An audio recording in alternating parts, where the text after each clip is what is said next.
Sa kanyang inis, pinakain umano ni Vice Mayor Rodrigo Duterte sa isang lalaki ang mga papeles na ginagamit daw ng lalaki para makapagdalayan siya mula sa lupa na hindi naman daw niya pagmamayari. Nakatutok si Tek Ocampo ng GMA Davao. Nagtungo sa Talomo Police Station si Davao City Vice Mayor Rodrigo Duterte kagabi matapos makarating sa kanya ang umano'y panlolokong ginawa ni Manolito Gavas, leader daw ng mga informal settlers sa Victoria Village sa Barangay Matina, Playa, Davao City. Inaresto ng mga pulis si Gavas matapos mapagalamang nangongolekta ito ng 250 piso sa mahigit 50 pamilyang naninirahan sa lupang di naman pala niya pag-aari.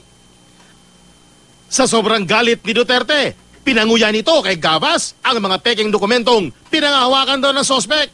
Doon sa mga mahilis na papel, tuloy, mo ako patuloy mo ron. Ayun na pag-usapan. Sabi ni Gavas na bilang miyembro ng isang grupo ng mga veterano ng World War II, may karapatan umano siyang okupahan ang bakanteng loteng gusto niya. Actually, decision man gud ni entire Philippines, no? Supreme Court in bank decision. Entire Philippines ang covered ini. So, mo na ang issue karon niya.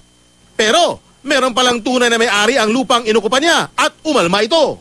Which has been circulating around sa mga people na who tend to believe him para they can occupy whatever vacant lot is available. This is not available. This is a private property. This is my property. Kaya ang lokal na pamahalaan agad na pinag-utos ng demolisyon sa lugar. Pero gipadala na ko siya sa Talomo Police Station because I wanted him to be confronted of why he is using my name. Ako na ang personal na complainant. Kaya ginagamit niya ako ang pangalan para sa iyahang pag-lead din sa area. Ang ibang mga residente, voluntaryo na ang giniba ang kanilang mga bahay. Desididong magsampa ng kaso may-ari ng lupa laban kay Gavas.